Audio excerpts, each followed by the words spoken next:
কত কত ভক্ত ভগবানকে ভালোবেসে ভগবানকে বিশেষভাবে গুরুত্ব দিয়ে ভগবানের জন্য পদ রচনা করলেন।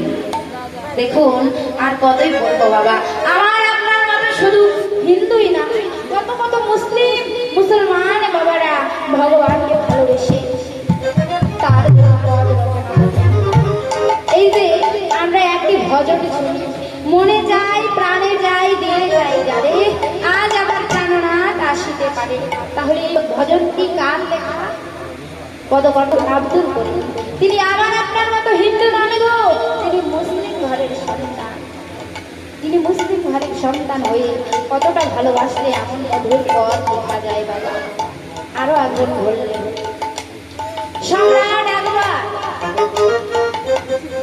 তিনি ভগবানকে ভালোবেসে বললেন, দিও দিও মেরা মন চরাগরা, অর্থাৎ জয় হোক জয় হোক, তার জয় হোক। কার জয় হোক? যে আমার মন চুরি করেছে তার জয় হোক। তাই তিনি বললেন, দিও দিও মেরা মন চরাগরা, আপ হি নাচ তো আপনা রস ভরা, ওই ছোট প্রভু কো যাই বলি হরি, সম্রাট আকবর তেরা প্রেম অভিখ্যাত। তাই তো বলি কত কত বৈষ্ণব আচার্য বৈষ্ণবীয় পদ রচনা করলেন।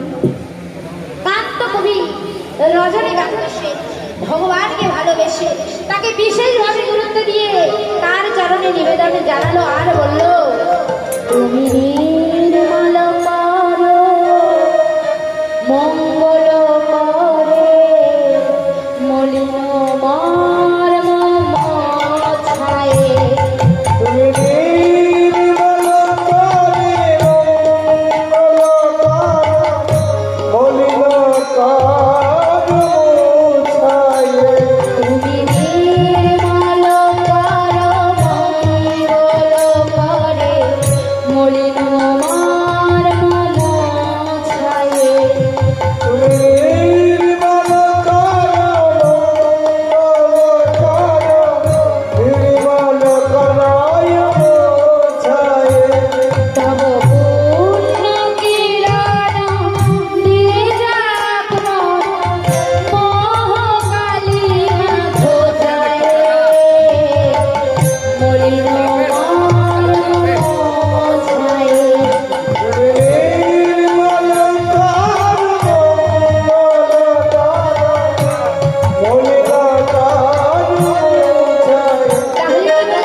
বললে দয়াময় তুমি তোমার মঙ্গলময় হাত দিয়ে তুমি নিজ হস্তে মলিন মর্ম মোছাই, অর্থাৎ আমার যে মলিন অর্থাৎ ময়লা আর মর্ম অর্থাৎ তুমি তোমার নিজ হাত দিয়ে আমার হৃদয় মলিন মর্ম ময়লা নিজ হস্তে পরিষ্কার করে দাও দয়াময়। তাই বললেন, তবে পূর্ণ কিরণ দিয়ে যাক মন মোহ কালী চাই।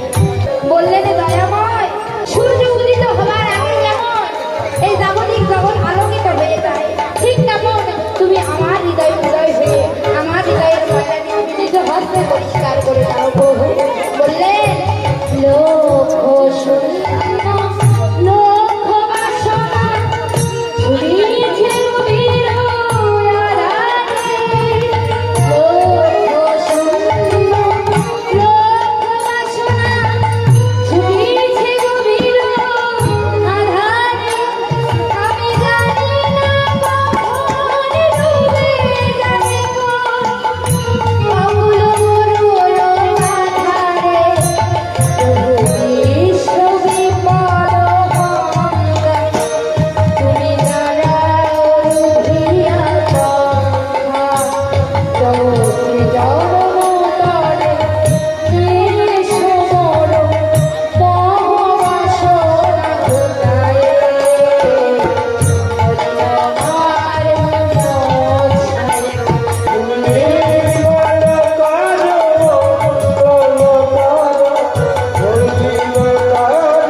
শুধু গল্প করলে হবে?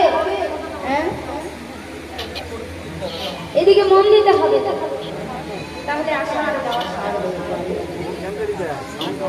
বললেন লক্ষ্য শূন্য লক্ষ্য বাসনা, তাহলে দয়াময় রজনীকান্ত সেন ভগবানকে নিবেদন জানাচ্ছে, দয়াময় লক্ষ লক্ষ কামনা বাসনায় আমাদের, তাহলে লক্ষ্য শূন্য, অর্থাৎ তোমাকে পাবার যেমন নির্দিষ্ট লক্ষ্য, আরেক লক্ষ্য কি? লক্ষ লক্ষ বাসনা। বলে লক্ষ লক্ষ বাসনা আছে আমার এই হৃদয়ে, কিন্তু তোমাকে পাবার জন্য লক্ষ্য নির্দিষ্ট বাসনা আমার হৃদয়ে, তাই না? আমাদের লক্ষ লক্ষ বাসনা আমাদের হৃদয়ে, আমাদের একটি বাসনা যদি পূর্ণ হয়, আমরা আরেকটি বাসনার জন্য ভগবানকে নিবেদন করি। এই যে আজকে যখন আমাদের কিছু ছিল না, ধন দৌলত টাকা পয়সা, আজকে যখন সব কিছু হয়েছে, আমরা মনে মনে চিন্তা করছি দূর এই ঘর ছেড়ে বাড়িয়া খালিয়ে আর পরে থাকবো না, যাবো ওই ঢাকায়, ওই ঢাকায় গিয়ে একটি ফ্ল্যাট নিব, ওই ফ্ল্যাটে থাকবো। এখন গেলেন ঢাকায়, ঢাকায় গিয়ে ওই ফ্ল্যাটে মন টিকলো না বাবা, গেলে ওই আমেরিকাতেও মন টিকলো না, গেলে কিন্তু বললেন লক্ষ লক্ষ কামনা বাসনা আমাদের হৃদয়ে, একটি পূর্ণ হলে আরেকটি বাসনা, কিন্তু তোমাকে পাবার জন্য একটি নির্দিষ্ট বাসনা আমাদের হৃদয়ে। তুমি তো সবই খালি আছো, তাই তুমি সবই খালি থেকে তোমার নিজ মঙ্গলময় হাতে দিয়ে আমার এই হৃদয়ে মর্ম মোছাই, মলিন মলিন অর্থাৎ নোংরা আবর্জনা মোছাই নিয়ে নিজ হস্তে পরিষ্কার করে দাও। তুমি কোথায় কোথায় আছো জানো? বললেন আছো অনলে